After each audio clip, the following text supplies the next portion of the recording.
হিসাব কাবা ঘর কেন? কিয়ামত পর্যন্ত যদি কাবা ঘরে আর কোনোদিন পাশাপাশি না দাঁড়াই তবুও তা বৈধ হবে না, তা নাজায়েজ, তা হারাম।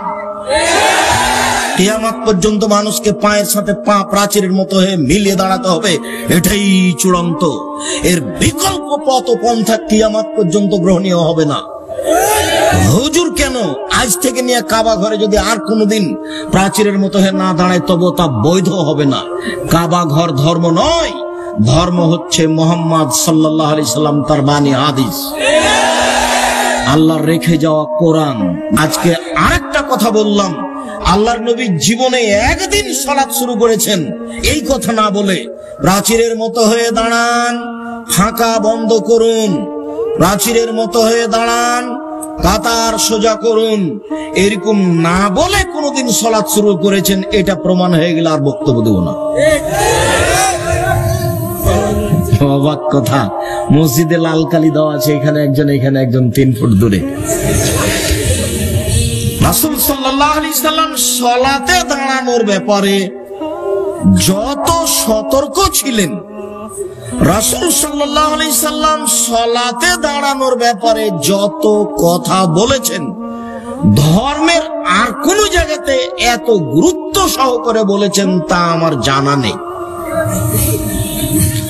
তিনি 23 বছরের জীবনে কোন একদিন কোন এক ওয়াক্ত সালাত মুসল্লির দিকে মুখামুখি না হয়ে প্রাচীরের মতো হয়ে দাঁড়ান, কাতার সোজা করুন, ফাঁকা বন্ধ করুন, প্রাচীরের মতো হয়ে দাঁড়ান,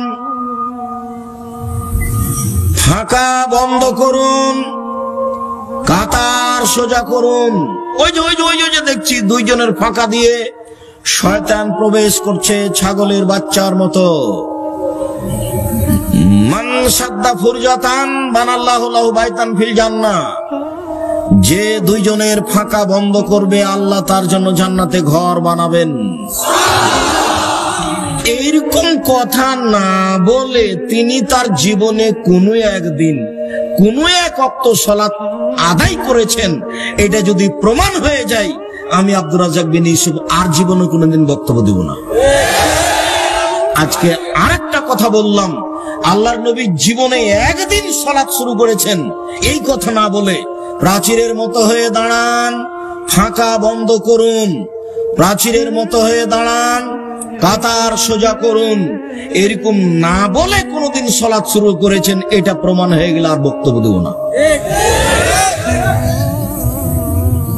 আর সেইখানে হুজুর বলে 3 ফুট দূরে, সেইখানে কাবা ঘরে 3 ফুট দূরে। ধর্ম পাগল হয়ে গেছে। ধর্ম রাজশাহী চাঁপাইনবাবগंज हवाई लड्डू, दोनों हाथ में लड्डू है, जो चाहे उसको खा ले, जो चाहे उसको छोड़ दे। ভুল হিসাব। কাবা ঘর কেন? কিয়ামত পর্যন্ত যদি কাবা ঘরে আর কোনোদিন পাশাপাশি না দাঁড়াই তবুও তা বৈধ হবে না, তা নাজায়েজ, তা হারাম। কিয়ামত পর্যন্ত মানুষকে পায়ের সাথে পা প্রাচীরের মতো হয়ে মিলিয়ে দাঁড়াতে হবে, এটাই চূড়ান্ত। এর বিকল্প পথ পন্থা কিয়ামত পর্যন্ত গ্রহণীয় হবে না। হুজুর কেন? আজ থেকে নিয়ে কাবা ঘরে যদি আর কোনোদিন প্রাচীরের মতো হয়ে না দাঁড়ায় তবু তা বৈধ হবে না। কাবা ঘর ধর্ম নয়, ধর্ম হচ্ছে মুহাম্মদ সাল্লাল্লাহু আলাইহি সাল্লাম, তার বাণী হাদিস, আল্লাহর রেখে যাওয়া কোরআন।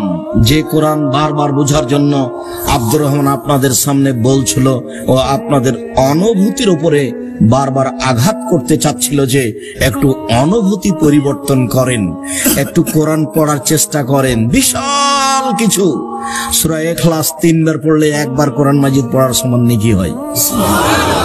মানুষ একটু ভাবে না, প্রয়োজন মনে করে না। সম্মানিত দিনী ভাই বোন, তাহলে করোনা ভাইরাস যদি ছোঁয়াচে রোগ না হয় তাহলে এটা কি? তাহলে এটা বিপদ, তাহলে এটা বালা, তাহলে এটা মুসিবত। মানুষের উপরে বালা মুসিবত আসে, তাই তাহলে কি করতে হবে? তো রাসূল সাল্লাল্লাহু আলাইহি সাল্লাম থেকে যা পাওয়া যায় তাই করতে হবে। চন্দ্রগ্রহণ লেগেছে, সূর্যগ্রহণ লেগেছে, বিপদ, চলো চলো চলো চলো, দৌড়াও দৌড়াও, দেখি আল্লাহ রাসূল কি করেন। দৌড়িয়ে গিয়ে দেখছেন আল্লাহ রাসূল সালাত শুরু করেছে। তিনি সালাতের এক পর্যায়ে বলছেন, শোনো, সূর্যগ্রহণ বিপদ, এটা আল্লাহর ক্ষমতা, আল্লাহ তার ক্ষমতাকে গুটিয়ে ধরেছেন, তোমরা সতর্ক হও। এখন বিপদ থেকে বাঁচার জন্য 1 সালাত আদায় করো, 2 দোয়া করো, 3 দান খায়রাত করো, 4 জিকির আজকার করো, 5 ক্ষমা চাও, ইস্তেগফার, আস্তাগফিরুল্লাহ ওয়া আতুবু ইলাইহি।